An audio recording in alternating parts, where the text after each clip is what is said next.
On the day I was leaving for my vacation, I overheard my daughter-in-law talking to my son on the phone. She was in the living room of my house. I was in the hallway, gathering the last few things before heading out. She didn't know I could hear her. Perfect. While your mother is away, I'm going to go ahead and move all my furniture into her house. I froze. My purse almost slipped from my hands, but I didn't make a sound. I didn't say a word. I just kept listening. I already spoke to the movers, honey. They'll be here in 2 hours. We're going to start with the big room. That's going to be our master bedroom. We'll move your mom's stuff to the back room. It's smaller, but she doesn't need that much space. I felt the air escape my lungs. My own daughter-in-law. In my own house. Planning to steal my home while I was traveling. Don't worry. When she gets back, everything will be ready. We'll tell her it was a surprise, that we did it to take better care of her. You know how she is. She'll protest at first, but she'll get used to it. She always gets used to it. Those words hurt more than any physical blow. She always gets used to it. As if I were an old piece of furniture that could be moved around without permission. As if my opinion was worth nothing. As if this house that I bought with my husband 40 years ago wasn't mine. I clenched my fists. I breathed slowly, and I made the most important decision of my life. I was going to pretend. I was going to act as if I hadn't heard a single thing. I walked into the living room, acting naturally. Harper still had the phone pressed to her ear. When she saw me, she smiled. A fake smile. A smile I now understood perfectly. I'm heading out, sweetie. The Uber should be here any minute. Have a great trip, Mom. Get lots of rest. We'll keep an eye on the house. Keep an eye on the house. What cruel irony. Thanks, Harper. See you in a few days. I walked out of my house with my purse in hand. I closed the door gently. I walked toward the driveway. The car was already waiting. Now I am standing in front of the vehicle, with my purse in my right hand and my house keys in my left. The driver has already loaded my luggage into the trunk and is looking at me, waiting for me to get in. But I need one more second. A second to process what I just heard. A second to make sure this is real and not a nightmare. The driver cleared his throat. Ma'am, is everything okay? Did you forget something inside? I shook my head. I forced a smile. One of those smiles I have perfected over 67 years of life. Smiles that hide pain. Smiles that disguise rage. Smiles that protect secrets. No, I have everything. We can go. I got into the back seat. I closed the door gently. I looked toward my living room window one last time. Harper was still in there. She was probably already measuring the spaces. She was probably already deciding which of my furniture she was going to throw in the trash to make room for hers. The car pulled away. We advanced half a block, a full block, 2 blocks, and then I took my cell phone out of my purse. I searched my contacts for the name I needed. Benjamin Hayes, my attorney, the same one who helped me with the deed to the house when my husband died.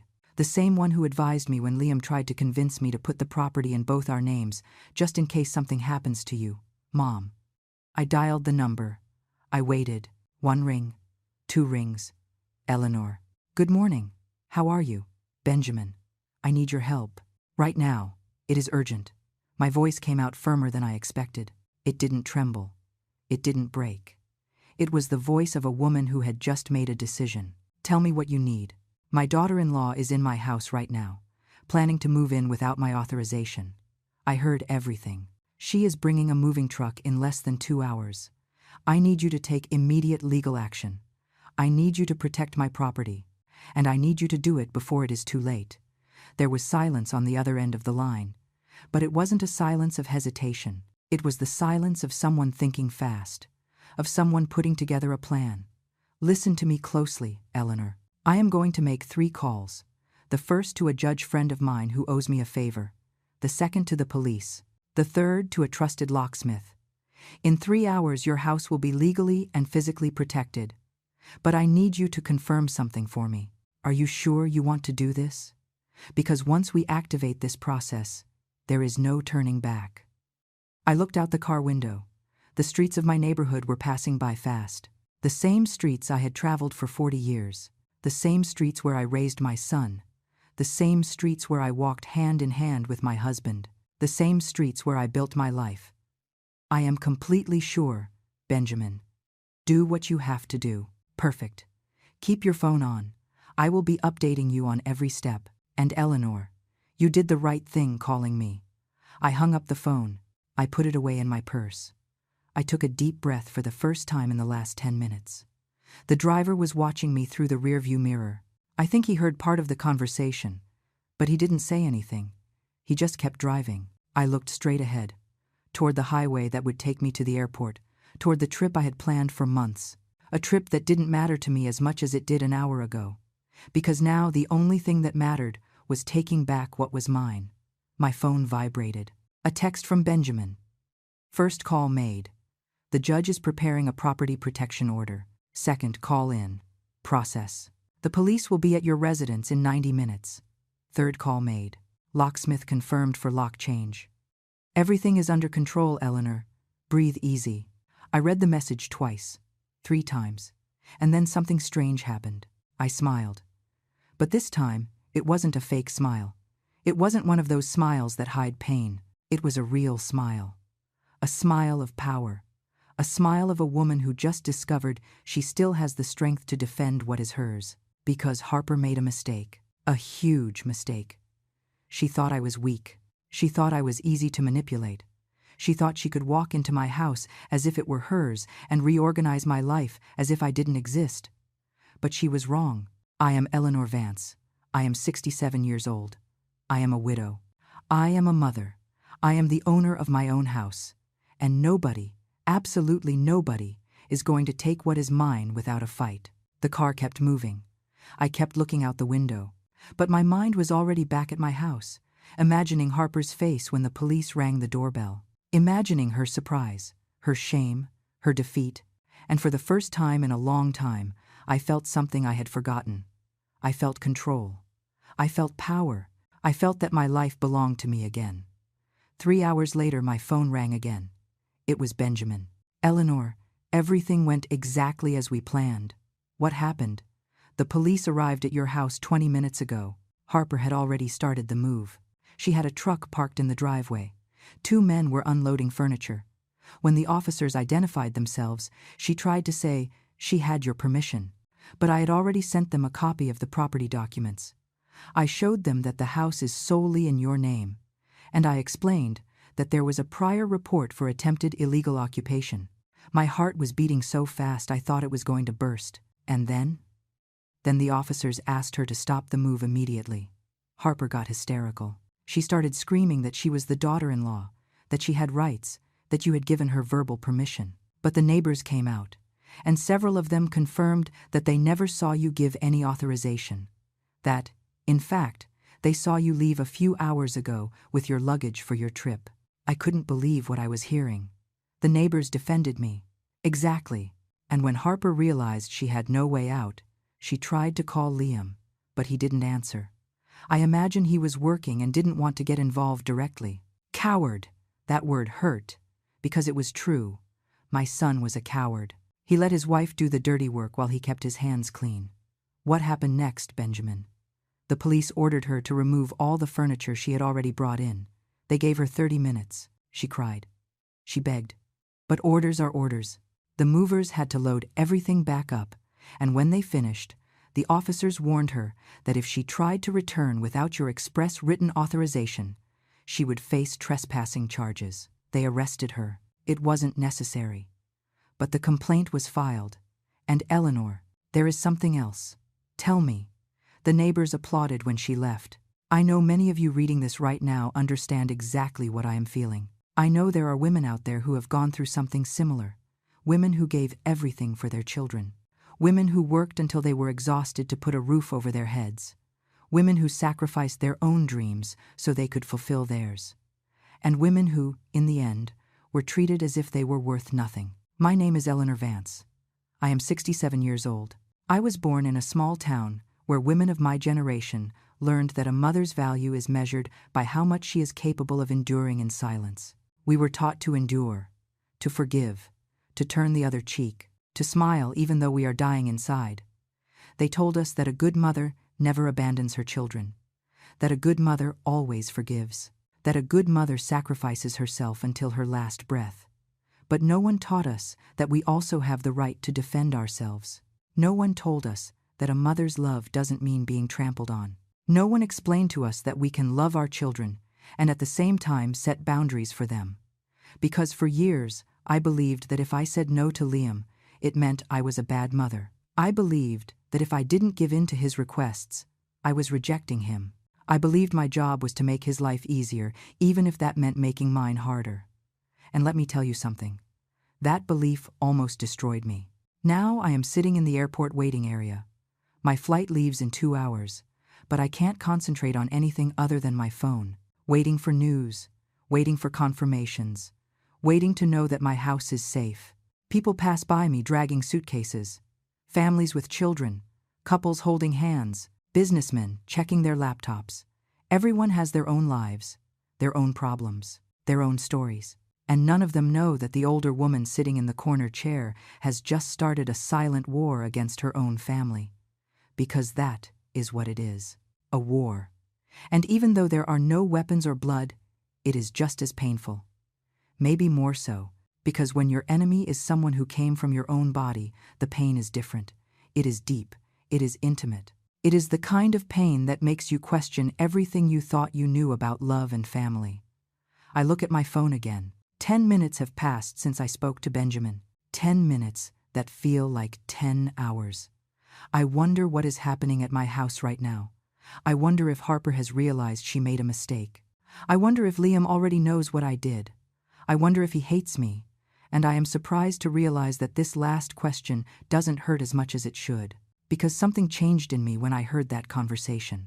Something broke, but not in a bad way. It was like breaking a cage. Yes. There is destruction. But there is also freedom. An older woman sits next to me. She must be about my age, maybe a little older.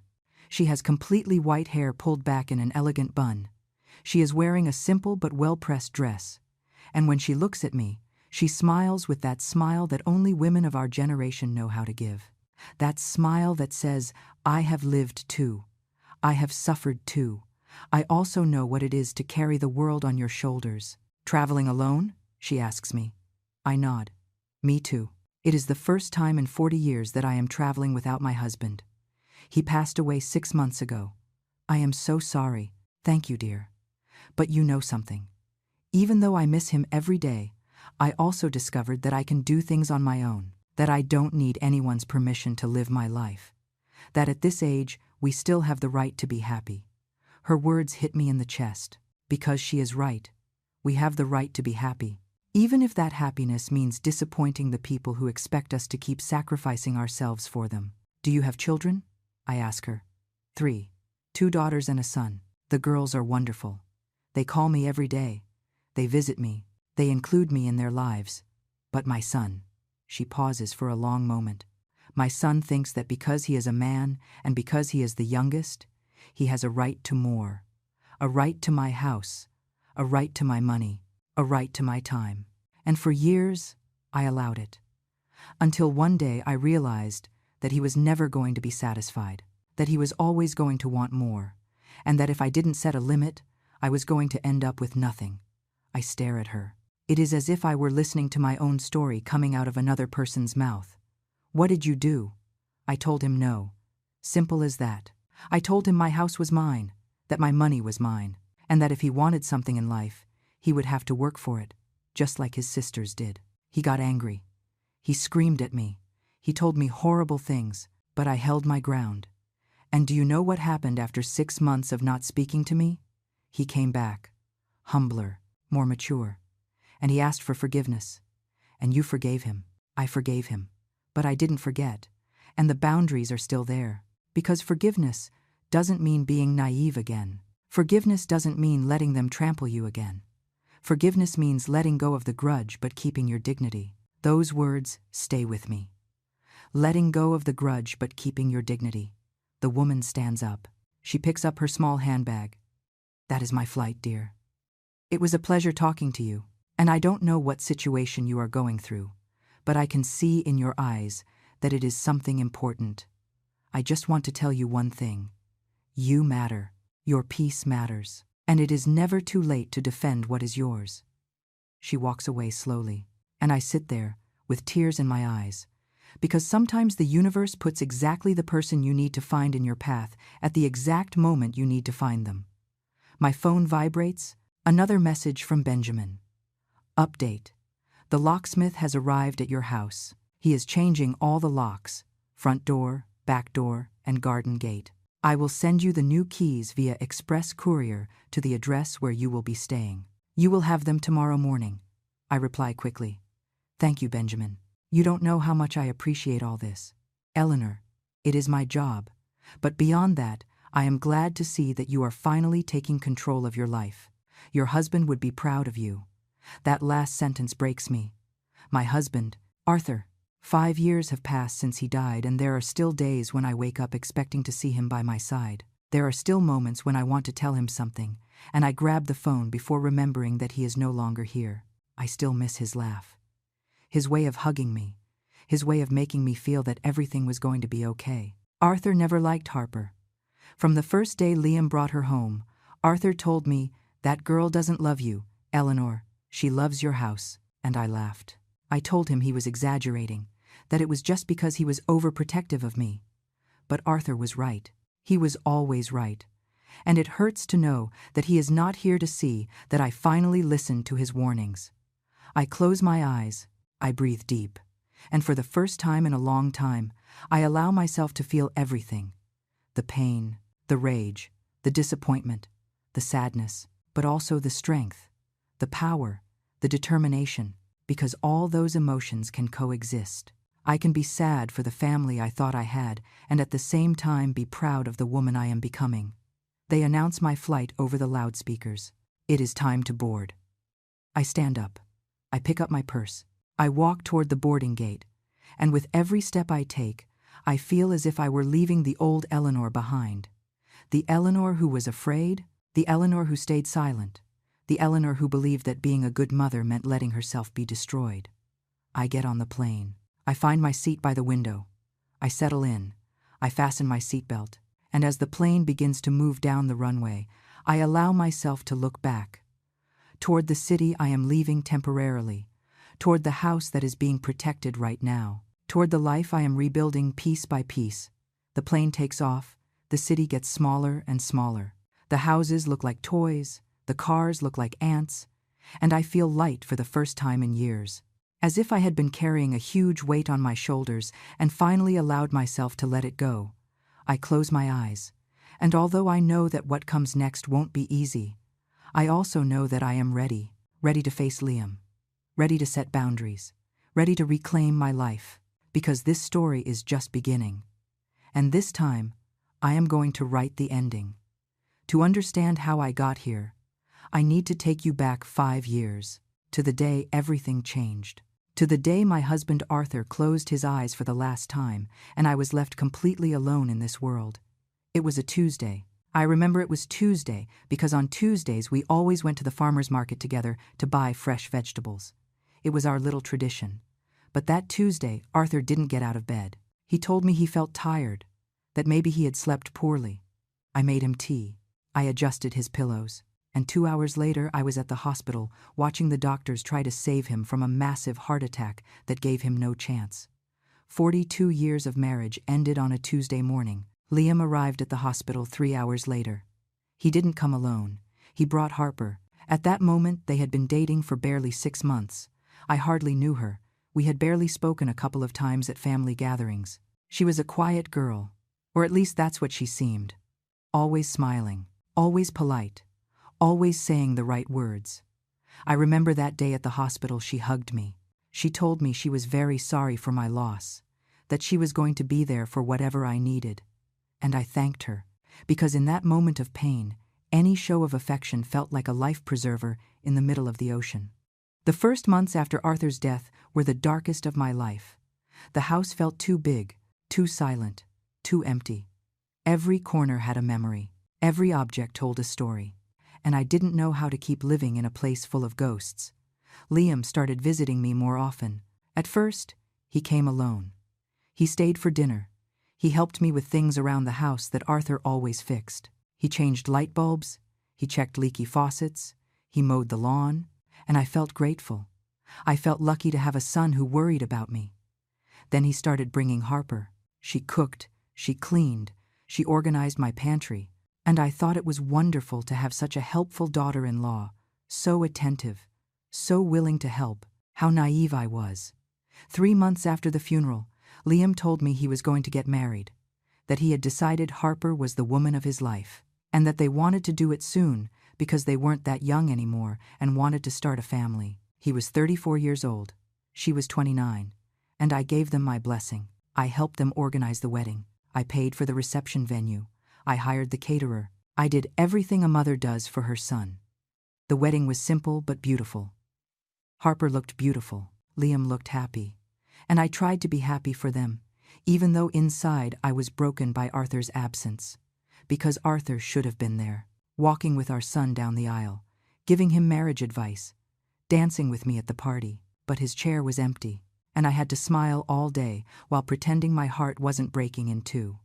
After the wedding, they moved into a small apartment downtown, rented. Liam worked as an accountant at a mid-sized firm. He earned well, but not enough to buy his own property. Harper worked part-time at a clothing store. Between the two of them, they barely scraped together enough to pay rent, utilities, and food. At first, everything seemed normal. They came to visit me on Sundays. We ate together. We talked, and then they went home. But little by little, I started noticing small changes. Changes that seemed insignificant at first, but over time became patterns. Harper started making comments about my house. Comments that sounded like compliments, but hid something else. What a big house for just one person. It must be hard to keep all this clean. So many empty rooms. What a waste. I didn't give it any importance. I thought she was just making conversation. But the comments continued. They became more frequent, more direct. One day they arrived, and Harper went straight into the room that had been Liam's when he was a boy. The one Arthur had converted into his office before he died. She stood in the doorway looking at everything. The desk, the bookshelf, the photographs on the walls. "This room would be perfect for a baby," she said. "It has good light. It is close to the bathroom. And it is big enough to put a crib, a changing table, and everything necessary." I froze, because the way she said it wasn't like a casual observation. It was as if she were already planning, as if she were already measuring the space in her mind, as if she had already decided that room was going to be hers. "Are you planning to have a baby?" I asked her. "Well, not yet. But someday, yes. And when that happens, it's going to be complicated in our apartment. It is very small. We barely fit, just the two of us." She fell silent for a moment. Then she looked me directly in the eyes. "Have you thought about what you are going to do with this house when you can no longer take care of it alone?" That question took me by surprise. Because I was 62 years old at that time. I was perfectly healthy, perfectly capable, perfectly lucid. There was no reason for anyone to think I couldn't take care of my own house. "I haven't thought about that because I can still take care of it perfectly," I replied. I tried to make my voice sound polite but firm. "Of course, but you never know." My grandmother used to say the same thing, and one day she fell down the stairs. She was in the hospital for 2 months. After that, she had to go live with my aunt because she couldn't be alone anymore. The message was clear. She was planting a seed. She was preparing the ground. She was starting to build a narrative where I was a fragile, older woman who at any moment was going to need help. Help that, of course, they would be willing to give. In exchange for what? She didn't say it yet, but I was starting to imagine it. The visits became more frequent, no longer just Sundays. Now they came during the week too, always with some excuse. That they wanted to bring me food, that they were passing through the neighborhood, that they needed to use my computer because theirs was broken. And every time they came, Harper inspected. That is the correct word. Inspected. She opened the cupboards. She checked the pantry. She looked inside the refrigerator.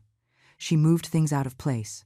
And when I asked her what she was doing, she told me she just wanted to help, that she wanted to make sure I had everything necessary, that she worried about me, but I knew it wasn't concern. It was control. She wanted to know every corner of my house. She wanted to know where everything was. She wanted to familiarize herself with the space, like an animal marking its territory before invading it completely. Liam never said anything. He sat in the living room watching TV or checking his phone while Harper did her inspection.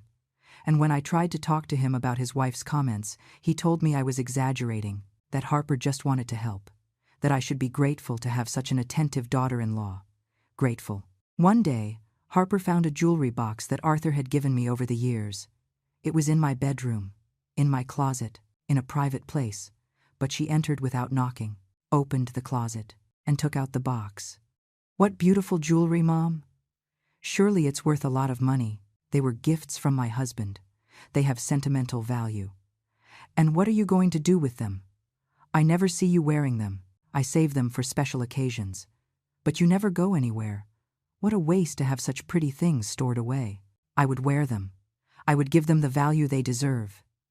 She didn't say it directly, but the message was there. She wanted my jewelry. She wanted my house. She wanted my life.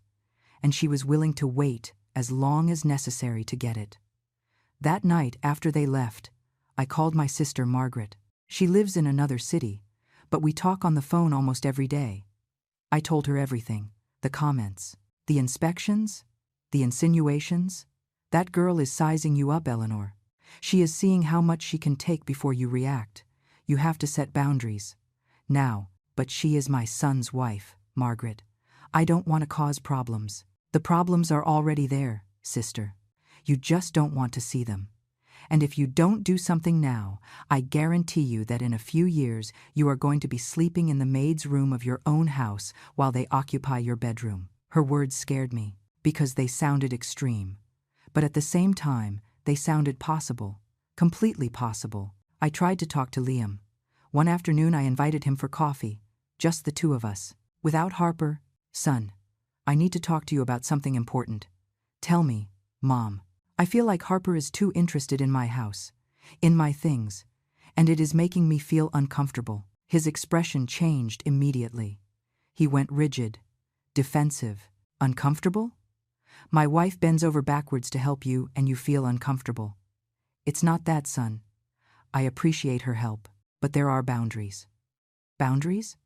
You are my mother. She is my wife. We are family. There shouldn't be boundaries between family." And there it was.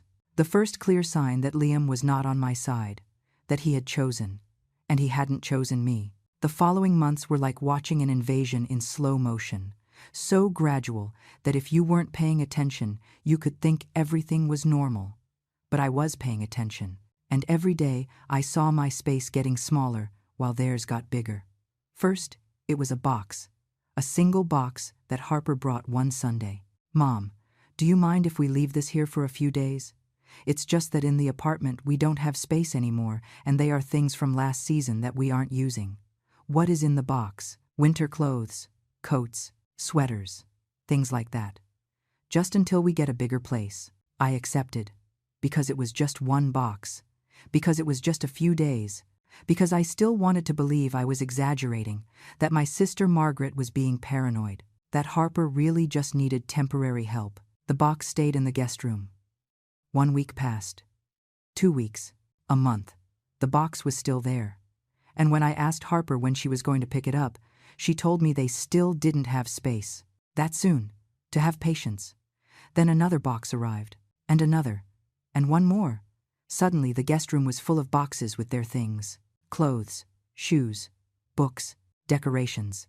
Things that, according to them, they didn't have anywhere to store in their apartment. "It is temporary, Mom," Liam told me. "Just until we save up to rent a bigger place." But the months passed, and the bigger place never arrived, and the boxes kept multiplying. One day, they arrived with a sofa. A whole sofa. "The landlord is charging us extra for having furniture in the hallway of the building. We can leave it here just for a while." The sofa ended up in my garage, along with a dining table, 6 chairs, a floor lamp, a bookshelf. My garage became their personal storage unit, and every time I protested, Liam made me feel guilty. "Mom, you live alone in this huge house. You have plenty of space. Why does it bother you to help us? Don't you want us to be okay?" And I stayed silent, because he was right about something. I lived alone in a big house. I had plenty of space. And if I couldn't help my own son, then what was all that space for? But Margaret didn't agree. "Eleanor, Listen to me closely. This is not temporary help. This is a strategy. They are filling your house with their things, so that when they decide to move in, they already have half their life installed there. And you aren't going to be able to say no, because you are going to feel it would be cruel to kick them out when they are practically living there. You are exaggerating, Margaret. Oh, yeah? Then why does Harper have a key to your house? I went mute. Does she have a key to your house, Eleanor? Liam asked me for a copy. He said it was in case something happened to me one day and they needed to get in. Good Lord, sister, don't you see what they are doing? But I didn't want to see it, because seeing it meant accepting that my son was manipulating me, and accepting that hurt too much. The visits were no longer visits. They were scheduled invasions. They arrived without warning. They used my kitchen as if it were theirs. Harper opened my refrigerator and took out food without asking. Liam sprawled on my couch and changed the TV channel even if I was watching something. They showered. They stayed to take naps. They used my washer. And worst of all is that they started bringing friends. One Saturday they arrived with another couple, total strangers to me. Harper introduced them as her best friends, and without asking me if it was okay, they organized a get-together in my living room. They brought beer. They played loud music. They stayed until 11 at night, and when they finally left, my house was a mess. Dirty plates, glasses everywhere, cigarette ash on my coffee table. Harper, I don't like you bringing people without asking me. Oh, Mom, don't be like that. It was just some friends. Besides, you are always alone. It does you good to have life in this house. This is my house, and I decide who enters and who doesn't. Technically, it is also Liam's house. He grew up here. He has as much right as you. That sentence left me frozen, because legally, it wasn't true. The house was completely in my name. Arthur and I had bought it together 40 years ago. When he died, it remained solely in my name. Liam had no legal right over this property, but Harper spoke as if he did, as if it were obvious, as if it were natural. I started finding things out of place. My books moved, my photographs relocated, my furniture shifted from its original position, and when I asked who had touched my things, Harper said she was just improving the distribution of the space. It's just that, Mom, you have everything so cluttered. You have to give the room some air, modernize a little. I don't want to modernize anything. I want my things to stay where I put them. Okay, don't get mad. I was only trying to help, but it wasn't help. It was appropriation. She was redecorating my house according to her taste. She was erasing the traces of my life to imprint hers. One day, I arrived from grocery shopping and found my bedroom with the door open. I walked in and saw Harper measuring the walls with a tape measure. What are you doing? She jumped. She didn't expect me to arrive so early. Oh, Mom, I was just seeing how much this room measures. It's just that Liam and I are thinking about buying a new mattress, and I wanted to know if it would fit here. Why do you want to know if it fits here? You have your own house. Well, you know, just in case we stay over to sleep someday. It would be more comfortable. There are 2 guest rooms. You can sleep in either of those. Yes, but those rooms are smaller. And this one has a private bathroom. It is much more practical. She was talking about my bedroom, the bedroom I shared with Arthur for 40 years, the bedroom where I slept next to him for thousands of nights, the bedroom where I cried over his death, the bedroom that still held his essence in every corner. Harper, this is my room, and it is not up for discussion. She shrugged. Whatever you say, Mom, it was just an idea. But the seed was already planted. She had already measured the space. She had already imagined her bed there. She had already decided that room would eventually be hers. That night I called Margaret, crying, "You were right, sister. You were absolutely right. They are pushing me out of my own house little by little." And I let them in. I gave them the key. I allowed them to put their things here. I was an idiot. You weren't an idiot, Eleanor. You were a mother, and they took advantage of that. But you are still in time to stop this. How? If I tell them to take their things out, they are going to say, I am a bad mother, that I am selfish, that I have this huge house and don't want to share. And what does it matter what they say? It is your house, your space, your life. You don't owe them anything. I owe them everything, Margaret. I am their mother. Being a mother doesn't mean being a doormat. Being a mother doesn't mean letting them trample you. You have to set a boundary. Now. Before it is too late. But I didn't do it. Because I was afraid. Afraid of losing my son. Afraid of being left completely alone. Afraid of confirming that the only family I had left in the world only wanted me for my assets. So I kept giving in. I kept allowing. I kept swallowing my discomfort. Until the day of my 65th birthday arrived. Liam and Harper organized a dinner. At my house. Without asking me, they invited their friends. They bought food.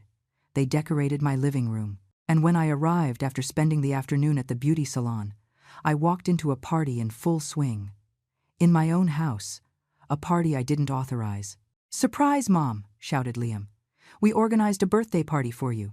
There were balloons everywhere. A huge banner that said, 'Happy Birthday.' Music at full volume. And 20 people I didn't know eating and drinking in my living room." I tried to smile. I tried to say thanks. I tried to pretend I was happy, but inside I was furious. Because not even on my birthday could I have peace in my own house. The party lasted until midnight. When everyone left, my house looked like a war zone. There was food trampled into the carpet, wine stains on my sofa, a broken glass in the kitchen, and Harper and Liam drunk, lying in my living room. "We are going to stay here to sleep, Mom. We are too tired to drive." They went to one of the guest rooms, and I stayed alone cleaning the mess. On my birthday. At 1 a.m, with tears running down my cheeks. The next morning I got up early. I made coffee. I sat in the kitchen waiting for them to wake up, because I was going to speak. I was going to set boundaries. I was going to tell them that this couldn't go on like this. But when they came down, they didn't come alone. They brought suitcases. "Mom, we have to talk," said Liam. "The landlord of the apartment raised our rent. We can't pay it anymore. We need to stay here just for a few months, until we save for something better." And that was how my son and my daughter-in-law officially moved into my house, without really asking me, without giving me the option to say no, presenting it as something temporary, as something inevitable, as something that I had the obligation to accept. The first days after they moved in, I tried to convince myself that everything was going to be okay, that it was only temporary as they had promised, that in a few months they would save money and leave, that I just had to be patient, that this was what good mothers did. But things didn't get better. They got worse. Harper took control of the kitchen immediately. She reorganized all the cupboards. She threw out things that according to her were expired even though they weren't. She changed the place of my pots, my pans, my plates. Everything I had organized my way for 40 years was reorganized according to her criteria. "It is more efficient this way, Mom. You'll see how you cook better with everything in its correct place." But it wasn't its correct place. It was her place, not mine. And every time I entered my own kitchen, I felt like a guest, as if I had to ask for permission to use my own things in my own house. Packages started arriving, huge boxes of things they had bought online, new furniture, appliances, decorations, all addressed to my house. And when I asked what it was, Harper said they were things they needed to be comfortable. "Just while we are here, Mom. Afterward, we'll take it all." But I knew it was a lie. Because nobody buys a new refrigerator, a state-of-the-art washing machine, and a 60-inch television to use for just a few months. One afternoon, I arrived from the pharmacy and found 2 men installing air conditioning in the room they had occupied. "What is going on here?" Harper came out of the room smiling. "Oh, Mom, it's just that with this heat one can't sleep. Liam and I decided to install AC. Don't worry. We paid for the installation, but it is my house. You can't make modifications without consulting me. Well, technically, it is an improvement. We are adding value to the property. You should be grateful." Grateful. That word again. As if I should thank them for transforming my house without my permission. I tried to talk to Liam that night. I waited for Harper to go to sleep. I found him in the living room watching television. "Son, we need to talk." "Tell me, Mom. This isn't working. Harper is making changes to the house without consulting me. I feel uncomfortable. I feel that I no longer have a voice in my own home." Liam sighed. That sigh people make when they think you are being dramatic. "Mom, Harper is just trying to make us comfortable. What is wrong with that? What is wrong is that this is my house, and I should decide what changes are made. But you never decide anything. The house was the same as 20 years ago. It needed modernizing. I don't want to modernize it. I like how it is, how it was. Well, we can't live in a museum, Mom. If we are going to be here, we need it to be functional. You said you were going to be here only a few months. He stayed silent. He avoided my gaze. Things are tough, Mom. The economy is bad. Rents are super expensive. It isn't as easy as we thought. How long do you really plan to stay? I don't know. A year? Maybe 2? It depends. A year, maybe 2. The words fell like stones in my stomach, because I knew that a year would turn into 2, and 2 into 3, and eventually, they would never leave. The following weeks were a constant battle for space, for privacy, for control. Harper started complaining about everything, that the house was very old, that the walls needed paint, that the floors were worn, that the furniture was outdated. Mom, we should renovate the living room. This furniture has already run its course. There are some beautiful living room sets at the store downtown. I'll go with you to see them. I don't want to change my living room. This furniture was a gift from Arthur for our 20th anniversary. Exactly. It is over 20 years old. It is time to update. I am not going to throw away the furniture my husband gave me. Nobody said throw it away. We can sell it. Or donate it. There are people who need used furniture. Rage rose up my throat, but I swallowed it. As always, as I had been taught, one morning I went down to breakfast and found my dining room completely reorganized. The table was in another position. The chairs were different. The hutch where I kept my grandmother's china had disappeared. Where is my hutch? Harper was in the kitchen making coffee. Oh, that old thing. We moved it to the garage. It took up too much space. And frankly, Mom, it was horrible. It didn't match anything. That hutch belonged to my grandmother. It is over 100 years old, and it was perfectly fine where it was. Well, now the dining room looks more spacious, more modern. You'll get used to it. I went up to the garage. I found the hutch shoved in a corner, covered in dust, treated like trash, and something inside me broke. It wasn't a big break. It was a small crack. But small cracks eventually become chasms. I called Margaret. Sister, I can't take it anymore. They are destroying my house. They are erasing everything I was, everything I built with Arthur. And Liam does nothing. He just defends Harper. Then kick them out, Eleanor. It is your house. You have every right. And if Liam stops talking to me? And if I lose my only son? And what if you already lost him? Because the Liam you knew would never have treated you like this. The son you raised would never have allowed his wife to disrespect you in this way. The man who is in your house now is a stranger who is using you. Her words hurt because they were true. My son had become someone I didn't recognize. Or maybe he was always like that and I didn't want to see it. Maybe I spoiled him. Maybe I gave him too much. Maybe I taught him that he could take whatever he wanted without consequences. The days became unbearable. Harper stopped pretending. She no longer pretended to be nice. She no longer feigned respect. She gave orders in my house as if she were the owner. Mom, I need you not to cook today. My parents are coming to dinner, and I'm going to use the kitchen. Your parents are coming here? Yes. Is that a problem? It would have been good if you had told me before. I am telling you now. And please, when they come, stay in your room. I don't want my mom to think we live in a house where the mother-in-law is hovering all the time. I was left speechless. She was asking me to hide in my own house, to disappear, to become invisible, and the worst part is that I did it. I stayed in my bedroom all afternoon while Harper's family dined in my dining room, listening to their laughter, listening to how they talked about how nice the house was, how lucky Harper and Liam were to live in such a spacious place. Nobody mentioned that the house was mine. Nobody said that I existed. It was as if they had already erased me completely. That night, I waited for everyone to leave. I went down to the kitchen. I found a monumental disaster. Dirty dishes piled up, spilled food, glasses everywhere, and a note from Harper stuck on the refrigerator. Mom, I am very tired. Can you wash the dishes? Thanks. I sat on the floor of my kitchen and cried. I cried for the woman I had been. I cried for the life I had lost. I cried for Arthur, who was no longer there to defend me. I cried for my son, who had betrayed me. And I cried for myself for having allowed things to go so far. But amidst those tears, I also felt something else. I felt rage, real rage, rage that couldn't be swallowed, rage that demanded action. I got up from the floor. I washed my face. I went up to my room. I took a shoebox from the back of my closet. Inside were all the important documents: the title deed to the house, my will, my insurance policies, everything Arthur and I had built for years. I reviewed every paper. I made sure everything was in order.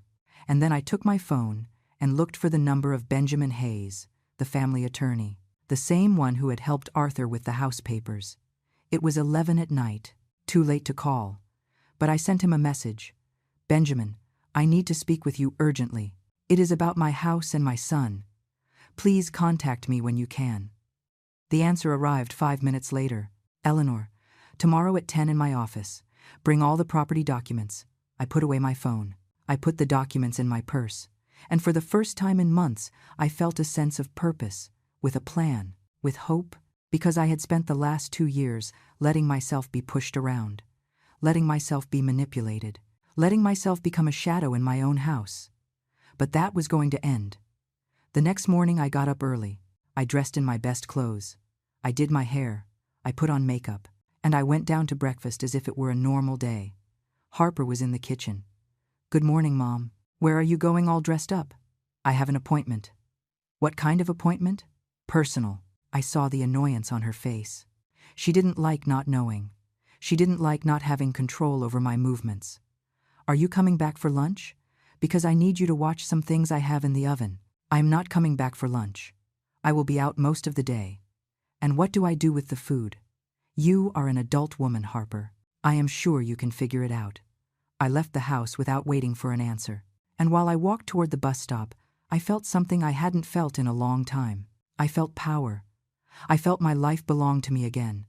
I arrived at Benjamin's office exactly at 10. He received me with a hug.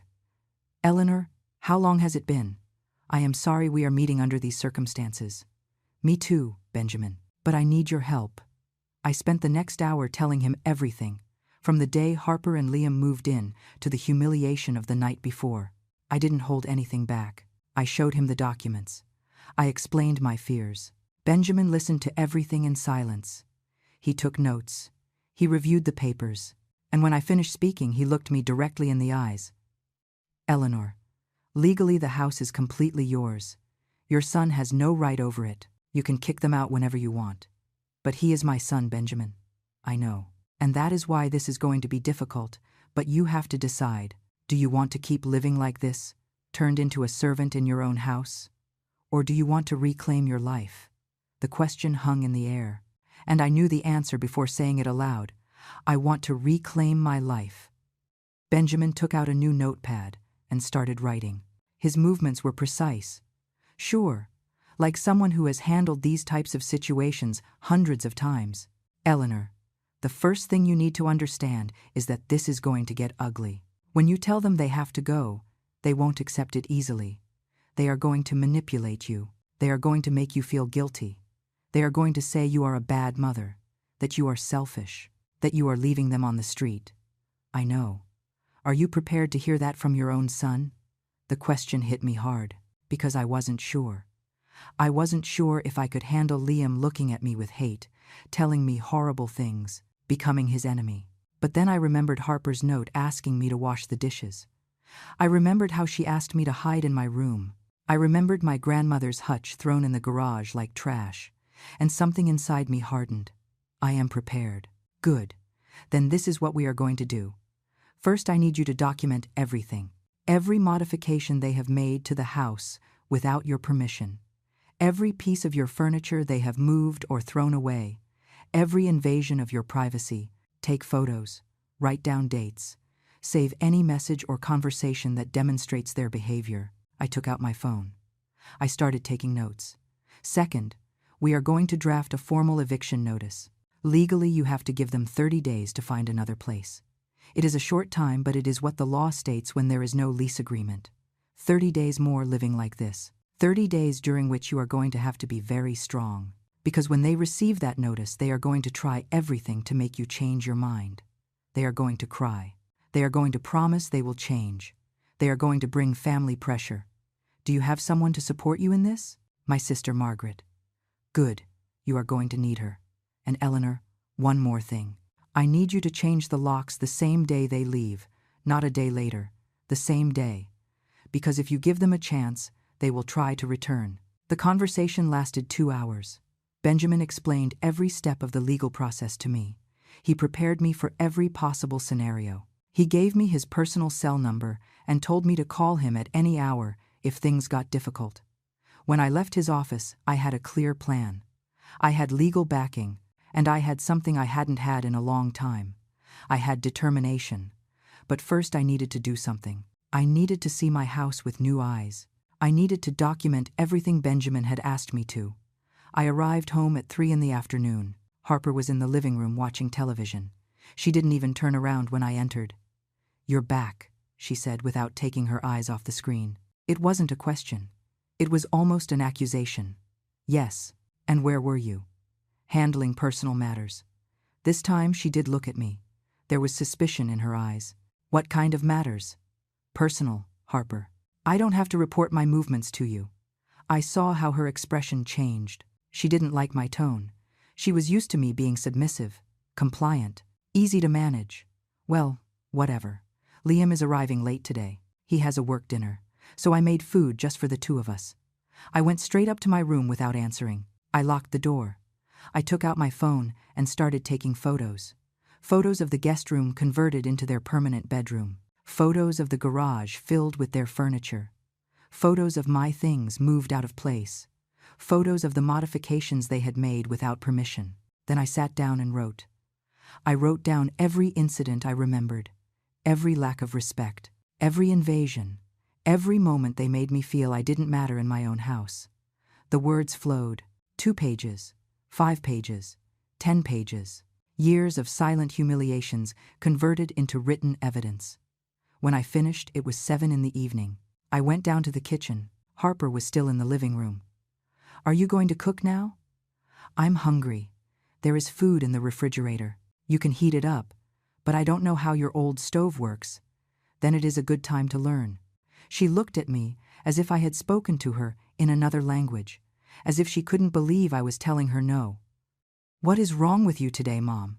You are acting very weird." "Nothing is wrong with me. I'm just tired." "Well, then rest later. First, cook." I took a deep breath. I counted to 10. "Harper, I am not your maid. If you are hungry, cook yourself."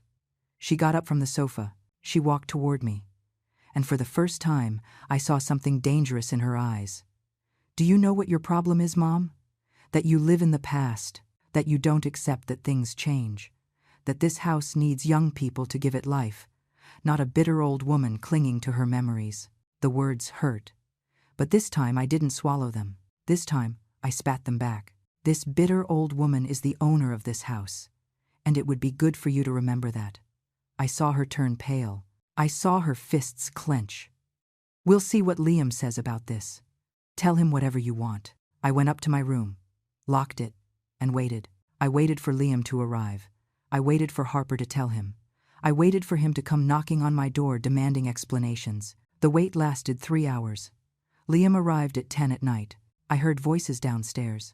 Harper talking fast, exaggerating, probably saying I had treated her horribly, that I had gone crazy, that they couldn't live with me anymore. Then I heard footsteps coming up the stairs, banging on my door. "Mom, open up. We have to talk." "I am tired, Liam. We'll talk tomorrow." "No, Mom. We talk now. Open the door." His voice had that tone he used when he was a boy and didn't get his way. That demanding tone. Authoritative, as if he had a right to everything. I opened the door. I found him standing there with an angry face. "What did you say to Harper?" "I told her I am not her maid, that if she is hungry, she can cook herself." "Mom, she is pregnant." The world stopped.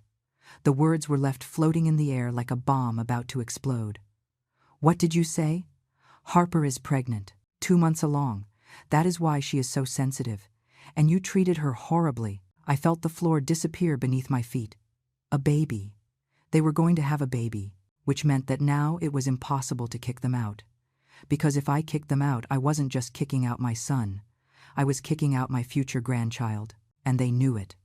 That is why Harper had become more aggressive, more demanding, because she knew a pregnancy was the perfect card, the perfect excuse, the perfect blackmail. Why didn't you tell me before? Because we wanted to be sure. They just confirmed it for us last week. And Mom, this changes everything. We can't leave now. Harper needs stability. She needs care. She can't be stressed looking for an apartment and moving. There it was, the full plan revealed. They weren't going to leave in months. They were going to stay for years, because after the pregnancy would come the baby, and after the baby would come another and another. And I was going to end up being the nanny in my own house while they lived their family life in what was once my home. Liam, I need you to get out of my room. Is that all you are going to say? Aren't you happy? Aren't you excited to be a grandmother? Get out of my room, now. Okay, Mom. But tomorrow we talk properly, because things are going to have to change here. A baby needs space, needs tranquility, and needs a grandmother who supports him, not a selfish old woman. He closed the door with force. He went down the stairs. And I stayed there, standing in the middle of my room, feeling like the entire plan I had made with Benjamin was crumbling. I called Margaret. Sister, Harper is pregnant. Good Lord. Liam says they can't leave now, that she needs stability. Eleanor, listen to me closely. This changes nothing. Pregnant or not, that woman has no right to your house. They are adults. They can rent an apartment. They can seek help elsewhere. It is not your responsibility. But it is my grandchild, Margaret. Your grandchild will be fine. He will be born into a family with 2 working parents. He won't die because he doesn't live in a mansion. Stop looking for excuses. They aren't excuses. It's just that. It's just that you are afraid. You are afraid that if you kick them out, you will never meet that baby. You are afraid that Liam will punish you by cutting off access to your grandchild. And he knows it, and she knows it. That is why they told you now. It is pure manipulation, Eleanor. She was right. I knew she was right. But the fear was real. The fear of losing not only my son but also my grandchild. The fear of being left completely alone. The fear of becoming that grandmother the children never speak of because they never knew her. I don't know if I can do it, Margaret. Then prepare to lose your house, because that is what is going to happen. They are going to have that baby there. And then they are going to say the baby needs his own room. And then they are going to say they need the master bedroom, because now they are 3. And little by little, they will corner you in the smallest room of your own house, and you will end your days being the servant of your own family. Her words were harsh, cruel even, but they were true. And the truth sometimes hurts more than any lie. Give me a day to think. I give you a day. But Eleanor, please, think with your head, not with fear. I hung up the phone. I lay in my bed, and I spent the entire night awake looking at the ceiling, thinking, calculating, imagining scenarios. In one of those scenarios, I gave in. I let them stay. I accepted the pregnancy as an excuse. And I saw how my life slowly disappeared while they built theirs on my ruins. In another scenario, I went ahead with the plan. I gave them the notice. I kicked them out. And I lost my son forever. But I regained my house, my peace, my dignity. There wasn't a scenario where we all won. Someone had to lose, and I had to decide if it was going to be me again. Like always, like all my life, or if this time it was going to be different. At 6 in the morning, I made a decision. I got up, I showered, I got dressed, and I went down to the kitchen with my phone in my hand. I dialed Benjamin's number. Eleanor, good morning. Everything good? Benjamin, I need you to prepare the eviction notice, and I need you to have it ready for today. Are you sure? Completely sure. And Benjamin, there is something you need to know. Harper is pregnant. That changes nothing legally, Eleanor. A pregnancy gives her no right to stay on your property without your consent. I know. I just wanted you to know. The notice will be ready at 3 in the afternoon. Do you want me to go deliver it, or do you prefer to do it? I thought about that question. I thought about how it would feel to hand that paper to my son, to look him in the eyes and tell him he had to leave. I prefer you to go. Perfect. See you at 3. I hung up the phone, and I knew there was no turning back. I had crossed a line. And on the other side, a war was waiting that I didn't know if I had the strength to fight, but I was going to try. Because for the first time in my life, I was choosing. And I was choosing me. The hours until 3 in the afternoon were the longest of my life. Every minute dragged as if time had become thick, heavy, difficult to get through. I stayed in my room all morning. I heard Harper moving around the house, opening and closing doors, talking on the phone, laughing.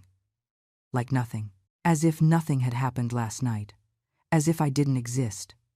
At noon, Liam knocked on my door. "Mom, are you coming down to eat? I'm not hungry. We need to talk about last night." "There is nothing to talk about, Liam." "Of course there is. Harper is very upset. She cried all morning. The doctor said she can't be stressed. It is bad for the baby."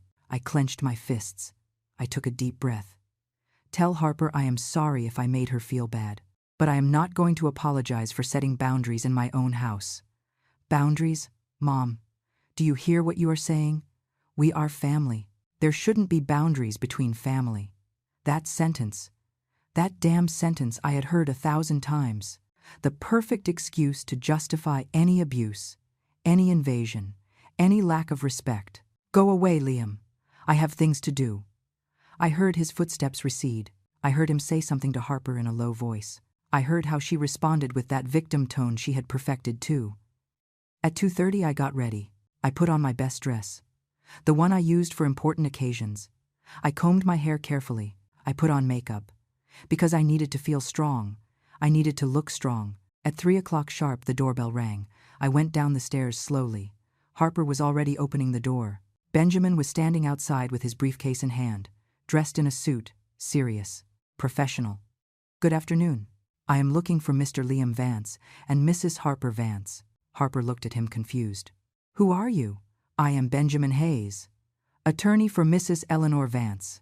It was as if he had dropped a bomb in the middle of the living room. Harper turned pale.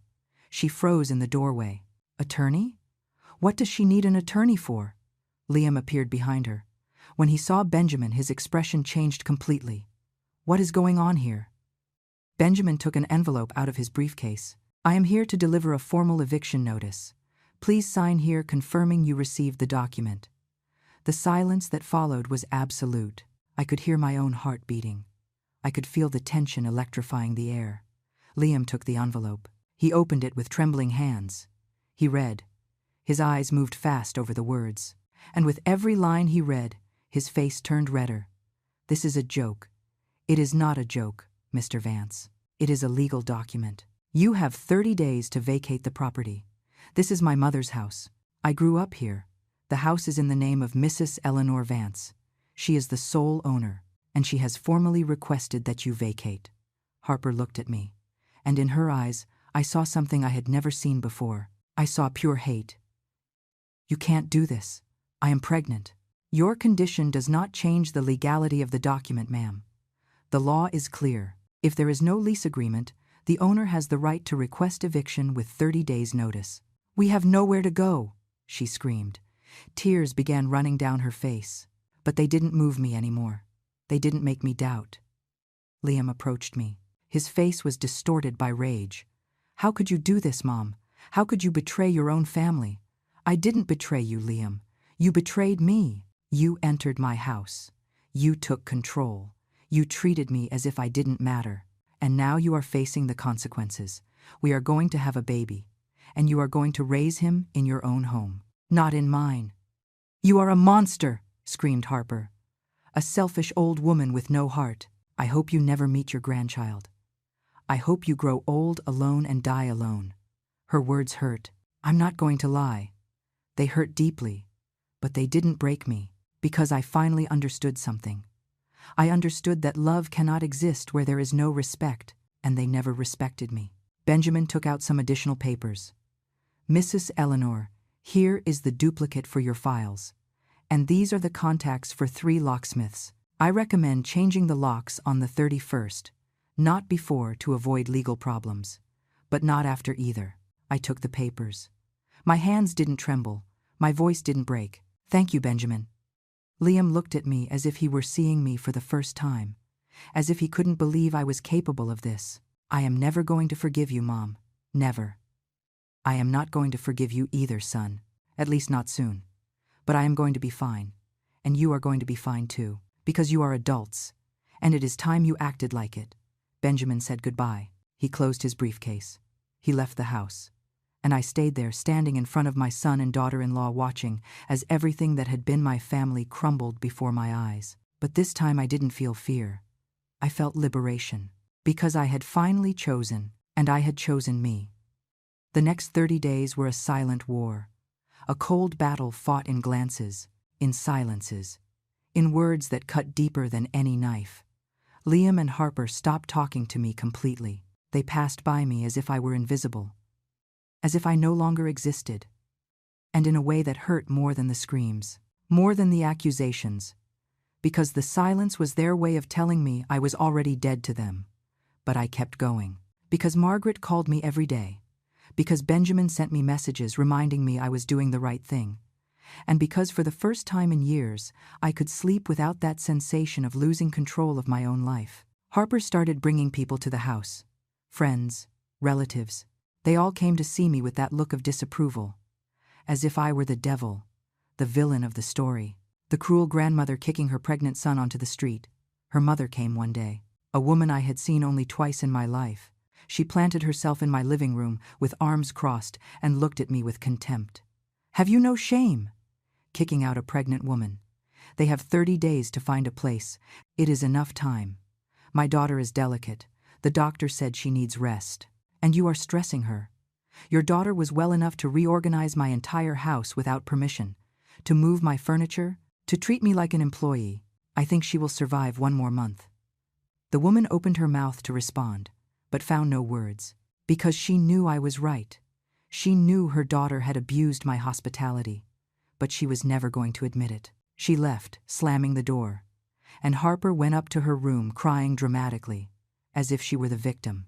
As if she hadn't done anything wrong. The days dragged on. I counted every one. 25 days. 20 days. 15 days. Every morning, I marked another number on my private calendar. Another day closer to recovering my house. My peace. My life. Liam tried emotional manipulation one last time. It was day 20. He knocked on my door at 11 at night. "Mom, can I come in?" I opened. He was standing there with red eyes, as if he had been crying. "What do you want, Liam? I want you to reconsider. Please, we are your family. You stopped treating me like family a long time ago. That's not true. We always loved you. We always respected you. Liam, don't lie to me. Not at this point. We both know the truth. You wanted my house, not my company, not my love, my house. And so what if we wanted to stay here? What is wrong with that? It is a huge house for one single person. We could have lived all together. You could have known your grandchild. We could have been a family where I was the servant, where I had no voice, where I disappeared every time guests came. That is not family, Liam. That is abuse." He stayed silent, looking at the floor, and for a moment I thought he was going to admit it, that he was going to apologize for real, that he was going to recognize what they had done. But he didn't. "Someday, you are going to regret this, Mom. When you are alone, when nobody visits you anymore, when you realize you traded your family for an empty house. I prefer an empty house to a house full of people who make me feel empty inside." He left without saying anything else, and that was the last real conversation we had. The last 10 days were chaotic. Harper and Liam started packing, but they did it with rage. They threw things. They broke things. They left disorder everywhere as childish revenge. I found broken picture frames, cracked plates, stains on the walls that they had clearly made on purpose. It was their way of leaving a mark, of making me pay, of ensuring that every corner of my house had a reminder of their hate. But I didn't react. I didn't give them the pleasure of seeing me angry. I simply took photos of every damage. I documented everything, because Benjamin had told me I could legally charge them for damages if necessary. On day 29, Harper made her last attempt at manipulation. She came down the stairs with a hand on her still flat belly. "Mom, the baby is moving a lot today. I think he feels the stress of the move." "The baby is 2 months old, Harper. It doesn't move yet." Her face turned red. She had been exposed in her lie. "Well, I feel something, and it is your fault. If something happens to my baby, it will be your responsibility. If something happens to your baby, it will be because you are using a pregnancy as a weapon of manipulation instead of taking care of yourself as you should. Now, please, finish packing. Tomorrow is the last day." She went up the stairs, furious, and I took a deep breath. One more day. Just one more day. The night of day 29, I could barely sleep. Tomorrow they were leaving. Tomorrow I recovered my house. Tomorrow a new life began. Or maybe it was an old life recovered, the life I had lost when I let fear control me. Day 30 dawned cloudy, as if the sky itself were in mourning, or maybe celebrating. I wasn't sure. At 8 in the morning, a moving truck parked in front of my house. 2 men started taking down Harper and Liam's furniture. Bed, sofa, boxes, and more boxes. Everything they had brought during these 2 years. I stayed in my bedroom window watching. I didn't go down. I didn't say goodbye. Because I knew if I saw them face to face, I might weaken. I might doubt. And I couldn't afford that luxury. Margaret was with me. She had come from her city to support me on this day. She was standing next to me, holding my hand. "You are doing well, sister. You are doing very well." At 11 in the morning, the truck was full. Liam and Harper left the house for the last time. She was crying. He had his jaw clenched. Neither looked toward my window. Neither said goodbye. They got into the car. The truck started up, and they left. They left. I stood there watching them disappear at the end of the street. And then something strange happened. I started to cry. But they weren't tears of sadness. They were tears of relief, of liberation, of silent victory. Margaret hugged me. "It's over, Eleanor. It's over." At 12 noon, the locksmith arrived. He changed all the locks: front door, back door, garden gate. He handed me 3 sets of new keys. Keys that only I had. Keys that represented my recovered freedom. When the locksmith left, I walked through my house slowly, room by room, touching the walls, breathing my own space, seeing the empty spaces where their things had been. The house felt bigger, cleaner, more mine. And even though I knew difficult days would come, that maybe Liam would never forgive me, that maybe I would never meet my grandchild, I also knew something more important. I knew I had recovered my dignity, and that was worth more than anything. 6 months have passed since that day. 6 months since I recovered my house, my space, my life. The first days were strange. The house felt too silent, too empty. There were moments when I doubted, moments when I picked up the phone to call Liam and tell him he could come back, that I forgave everything, that I just wanted my family back. But Margaret was there, reminding me why I had made that decision, reminding me of everything I had endured, and little by little the silence stopped scaring me. It started to feel like peace. I hired someone to repair the damage they left. The stained walls were painted. The broken frames were replaced. My grandmother's hutch returned to its place in the dining room, and slowly my house became mine again, not just on paper, in spirit. Liam didn't speak to me for 4 months. 4 months of absolute silence. No calls, no messages, as if I had died to him. And I won't lie, it hurt. It hurt every day, every night, every time I saw something that reminded me of him as a boy. But the pain didn't break me, it strengthened me. In month 5, I received a message. It was from Liam. "Mom, Harper had the baby. It's a girl. Her name is Sophia. She is fine. They are both fine." I cried when I read that message. I cried with joy because my granddaughter was born healthy, and I cried with sadness because I wasn't there, because I couldn't meet her, because my own decision had cost me that moment. I replied, "Congratulations, son. I am very happy. I hope one day I can meet her." There was no answer for 2 weeks. And then, one Sunday afternoon, the doorbell rang. I opened the door, and there was Liam, alone, without Harper, with an expression I hadn't seen in years. A humble expression, almost ashamed. Hi, Mom. Hi, son. Can I come in? I let him in. We sat in the living room, the same sofa where everything had started to crumble years ago. I wanted to ask for your forgiveness. The words took me by surprise. I didn't expect to hear them. Not after everything.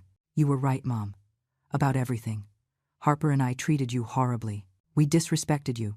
We tried to steal your house, your peace, and there is no excuse for that.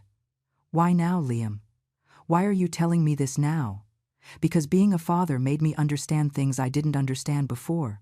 When I hold Sophia in my arms, I think about everything you did for me, about all the sacrifices, and I am ashamed to remember how I repaid you. Tears ran down his face, and this time they weren't tears of manipulation. They were real tears. Harper and I rented an apartment. It is small. It is expensive. It is difficult, but it is ours. And I learned that having something of your own means more when you get it with your own effort. I stood up. I walked toward him. And I hugged him. Because even though the damage had been deep, he was still my son, and a mother's love doesn't disappear. It only transforms. I forgive you, Liam. But things can't go back to how they were before. I know, Mom, and I don't want them to go back to how they were before. I want them to be better. I want us to build something new, something based on respect, not obligation. We spent that afternoon talking, really talking, like we hadn't done in years. He showed me photos of Sophia. He told me about the sleepless nights, about the diapers, about how difficult and beautiful it was to be a father. And when he left, hours later, he promised me that next time he would bring Sophia for me to meet her. That promise was fulfilled 2 weeks later. Liam arrived with Harper and my granddaughter. Harper was different, quieter, more humble. She also asked for forgiveness. And although there is still tension between us, I know time can heal many things. I held Sophia in my arms. I looked her in the eyes. And I understood that everything had been worth it. Every tear, every moment of loneliness, every second of doubt. Because now I had something I didn't have before. I had respect. I had clear boundaries. I had a relationship with my son based on honesty and not manipulation. Today, I live alone in my house, the house I bought with Arthur, the house I almost lost, the house I recovered with dignity. I see Liam and my granddaughter every 2 weeks. They don't live with me. They probably will never live with me again. And that is okay. Because I learned that loving someone doesn't mean sacrificing yourself until you disappear. Sometimes I think about the women who are reading this story, the ones going through something similar, the ones who feel they have no options, the ones who believe that a mother's love means enduring everything. And I want to tell you something. You matter. Your peace matters. Your dignity matters. And it is never too late to defend what is yours. It is never too late to choose yourself. I did it at 67 years old, and if I could, you can too. My name is Eleanor Vance. I am 68 years old. I am a widow. I am a mother. I am a grandmother. And I am the owner of my own life. And nobody can take that away from me.